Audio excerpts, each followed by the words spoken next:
and Mid-Tier Corporates Department of FBN Quest Asset Management Limited.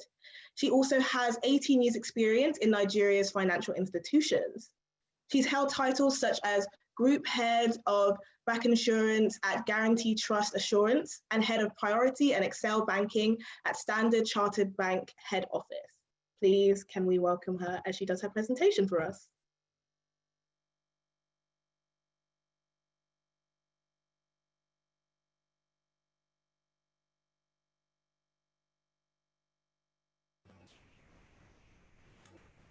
Good afternoon, everyone. Can you hear me? Thank you. Good afternoon. And thank you for the warm introduction, Kufu.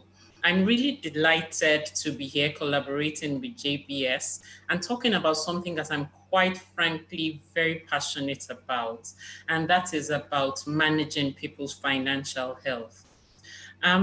The whole essence for today's webinar is to prepare us for the next pandemic.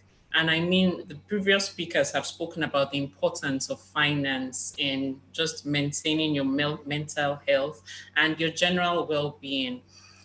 For me, one of the reasons why I'm very passionate about managing your finances or your financial health, so to speak, is because a lot of the time we overlook the fact that every day we get out of bed for one reason, for the goals, for the passions, for aspirations that we're working towards.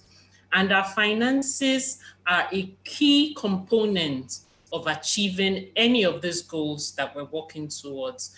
And so there's no point, in going through the stress of right now we're working from home, when we have to go out, we're taking a lot of risk of doing all of this and not having our finances support us in ultimately achieving our objectives. And so based on that, I'll go swiftly into the presentation. I have a poll that is meant to be shared. Please, can that be? Please, can everyone indulge me and just fill out the poll really quickly?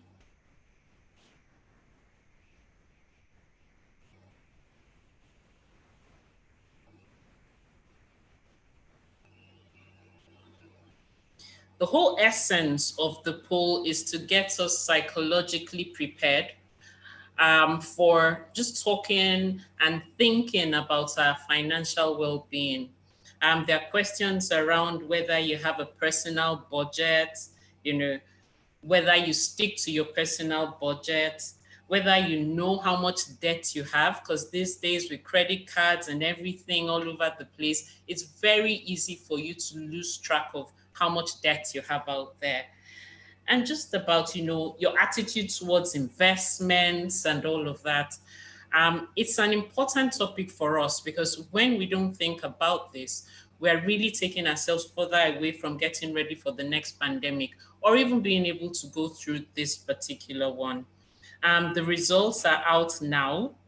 I'm really happy to see that at least 50% of us have budgets. That's a good place to start. Not all of us stick to the personal budget. 41% of us stick to it, and that's fine.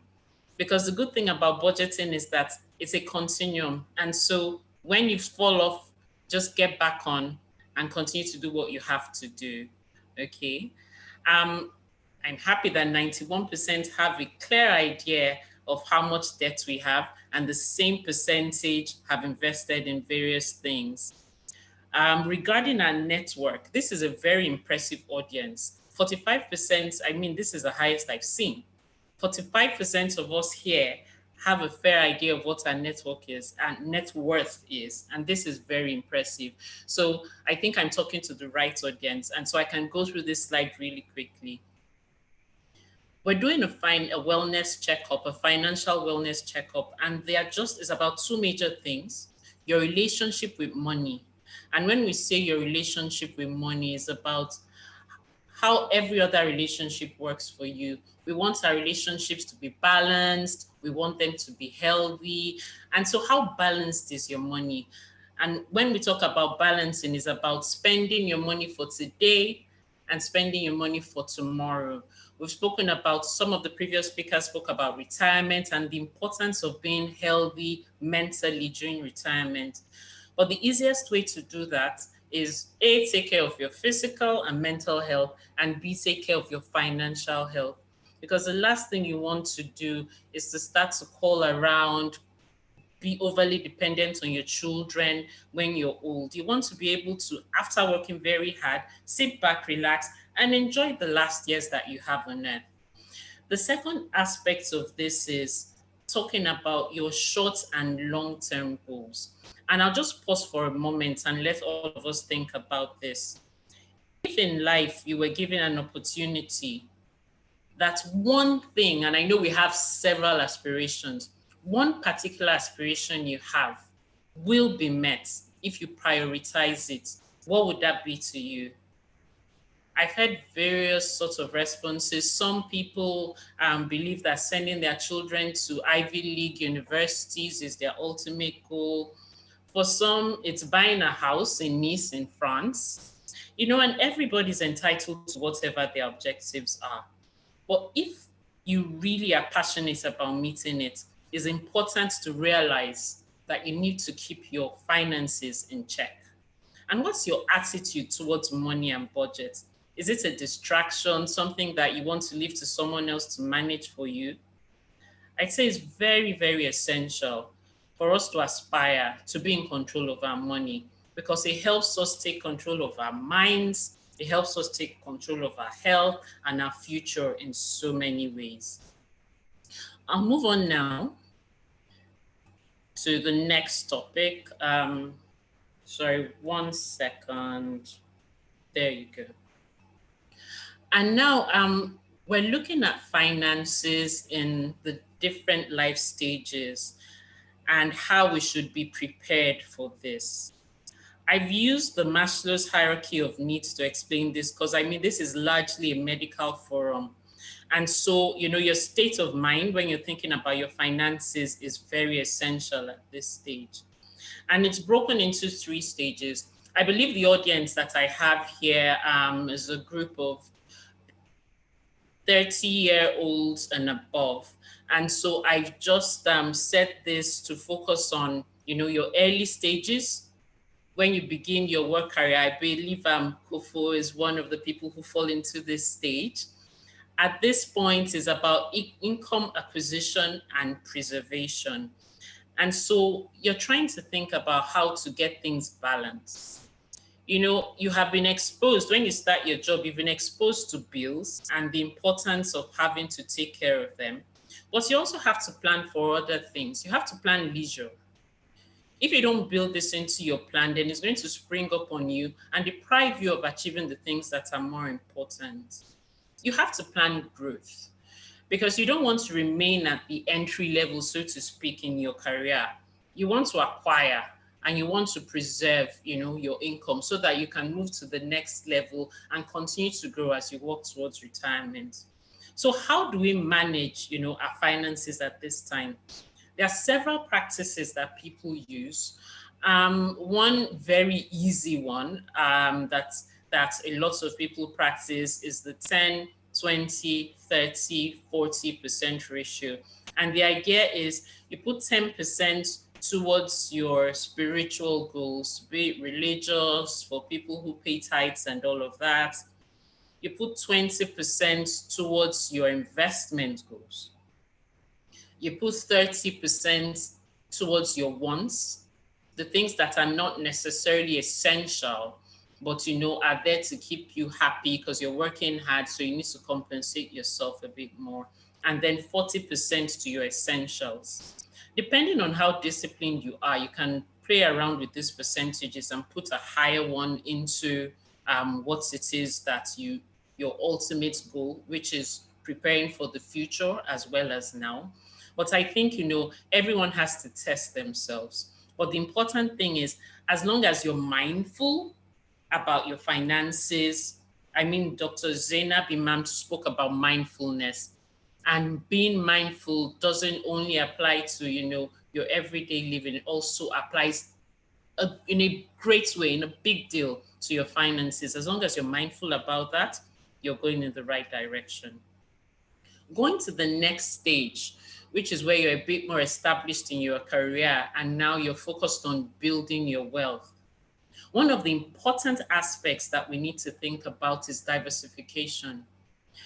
In investing, it's important to be able to balance between low risk, low return investments and high risk, high return investments. In the next slide, I'll give examples of all of these, so I wouldn't spend too much attention on those details, fine details at the moment. But the idea is, while you have the low risk investments for the things you need now, I mean, if I'm going to pay my house rent in the next few months, I'm not necessarily going to take those funds and put them in, stock that I know are very volatile and could go up and down before I need to pay my rent. And so you need to allocate properly and keep the funds that you need in the short term in low risk investments, while you put the ones that you don't necessarily need now, things that you need for the future, or maybe you're planning towards going back to school for a PhD in a couple of years, that sort of a thing. You put them aside in higher risk investments so that over time, volatility would come, but volatility works in a cycle.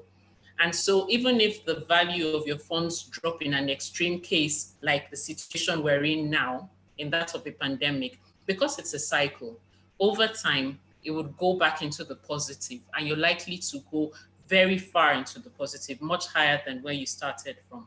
And so it's important for us to think about these things when we're investing. It's good. I'm really impressed at the percentage of us that have investments, but you need to make your investments work harder for you, because I believe everybody here works hard. And so it's important to strike that balance between risk and return so that you can get the best out of your money. Another aspect I'd like to talk about is protection. And I think when I was discussing with Dr. Ajala, she said, and this is one thing you absolutely need to mention, is about protection. And now that we're in a pandemic stage, it's very apparent to us that, except you're in the UK where hopefully the NHS would have you sorted, it's very apparent to us that if you do not have health insurance, you would be spending a lot of the funds that you spent several years to build on just ensuring that yourself and your family are taken care of if you happen to get infected by such a disease. And so it's important for us, when we're building our wealth, to build in protection as well.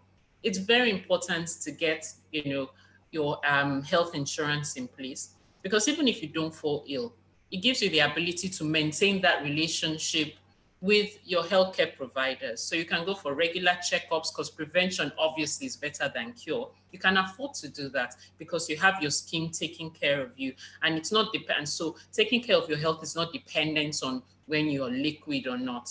You've already paid for your health insurance ahead, and so that is all sorted out. There are other sorts of risks that we also have to manage. And those are things like your assets, for those of us who own property, even your cars, so it doesn't have to be the very big assets. Because if you don't insure these assets, you could fall right down the slope, right back to the beginning, because you've lost a lot of all that you've worked for. So please, sometimes it seems like an inconvenience to take out funds and pay for insurances, but it is so essential. It is the security, it is the anchor of ensuring that you don't go backwards instead of progressing in your financial journey. So it's very important that we take this very seriously. And then moving on to the final stage, which is the self-fulfillment stage. At this point, you're at the peak of your career, getting ready for retirement, or probably even, in a retirement, early retirement. It's very important for us at this stage to plan effectively. And first, we need to consolidate and rationalize our assets and investments. I know quite a few people who have lived in massive houses because they wanted to have rooms for all the kids and are now empty nesters. To Some of them actually sell the property and get something that's more manageable, since it's just the couple that's living in here now and the kids have grown and gone out, while other people rent. We've even had some people reconstruct their property so that they can live in one part of it and rent out the rest, whatever works for you, basically. And you do the same thing with the rest of your investments. For your high risk investments, you start to think, okay, if I'm in retirement now, I'm not necessarily earning money like I used to when I was actively employed. And so do I really want to have a decent portion of my investments in equity or any high risk option? And so you start to rationalize at that point in time and, focus on ensuring that you can be stable, because at this point, stability is essential. The other things to plan for: philanthropy. I mean, at the stage of self-actualization, you want to be able to give back to the society. And some of these things I'm saying don't necessarily relate only to the stage I'm discussing. I mean, even early in your career, you can get involved in philanthropy, and so, but it's more essential for you at the stage of actualization where you feel, okay, I've achieved so much in life and I want to give back. If you don't budget for it adequately, you might find that you don't really have enough to give to whatever cause it is that you're endeared towards. And so it's very important for us to do this. And then lastly, estate planning. Who am I going to leave everything, all the wealth I've built to? Is a portion going to go to charity? Is it going to go to my kids in certain ratios? Am I going to have a living trust such that even while I'm alive, my monies are in a trust, which makes a lot of sense, so that, the children don't have to go through so much trouble when we go, to the great beyond. Do we take our time to ensure that we have wills and trusts in place? It is super essential. And I honestly think you don't need to wait until you're approaching retirement. As long as you have, courses or people, dependents that are important to you, we need to put all these things in place. And the last thing I'd say about estate planning is it's not just about the assets that we plan. It's also the people that we're giving the funds to. So our children, for instance, we could leave them all the assets in the world, but if we don't train them to be able to maintain those assets, they could squander everything so quickly that it defeats the entire purpose we've been doing it for. I'll use myself as an example. Luckily, I work in the financial sector. And so I've trained my children to be very mindful about money. My little daughter, and this is a silly little story, but it's just to drive home the point. She's 6 years old now, and she had a shaken tooth. She actually sat down with her dad to strategize what she would do with the money she would get from the tooth fairy when her tooth falls out. And that was very interesting to me. And so you start to teach children, about how to manage money, so that ultimately, when you leave, funds to them, assets to them, your estate to them, they're able to take good care of what you've left to them. Now, moving swiftly to the last slide. This is a part of investments that I think I enjoy the most. And this is about taking opportunity of every situation, including a pandemic. I know a pandemic seems to be really gory and morbid, but if you do the right things first in terms of your health, mentally and physically, hopefully you should do well even if you get infected. But there's also something else that's really interesting about this. There's a saying that a fresh batch of billionaires emerge at the end of every pandemic. And the question I've asked myself is, will I be one? And so at the beginning of this pandemic, there was a lot of brouhaha about getting face masks and even buying things like tissue. I really still don't understand the whole situation about purchasing tissue and its scarcity at the beginning of the pandemic. But you see, all those little details took a lot of our attention.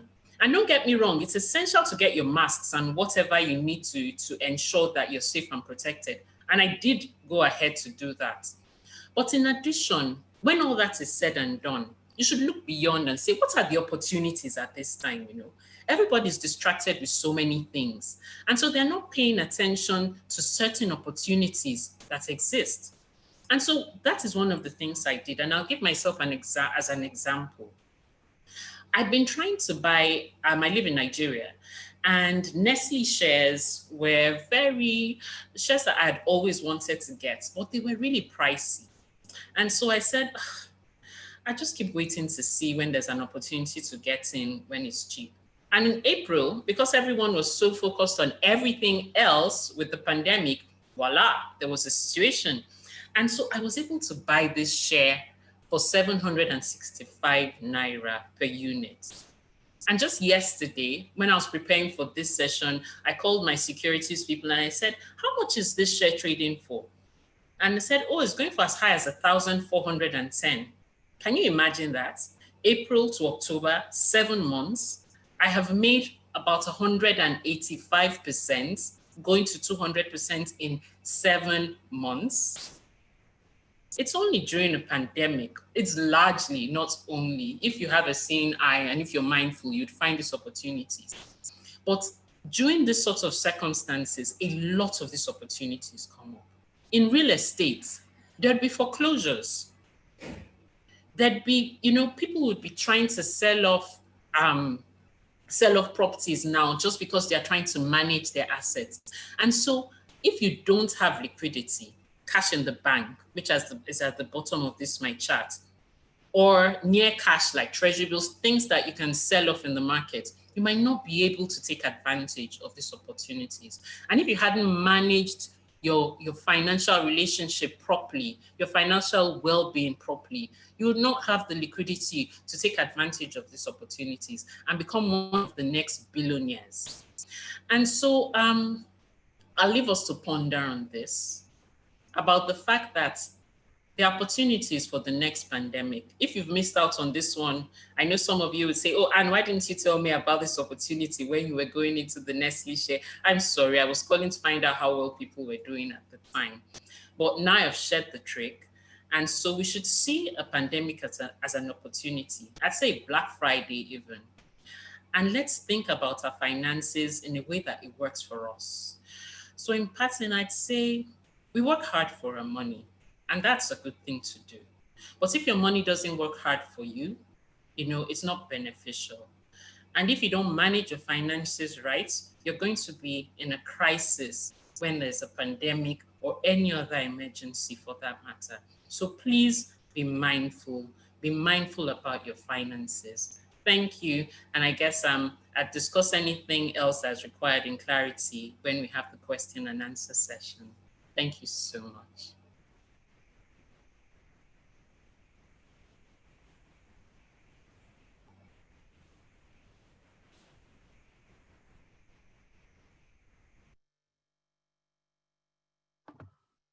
Thank you so much, Mrs. Oragwu. That was so insightful. As someone who has just turned 21, going to be 22, hearing about how I can start managing myself from a young age, having just entered the job market, is very inspiring to me. And I'm definitely going to be taking notes, trying to build that capital. And I'm sure everybody else feels very, very privileged to have heard what you've had to say.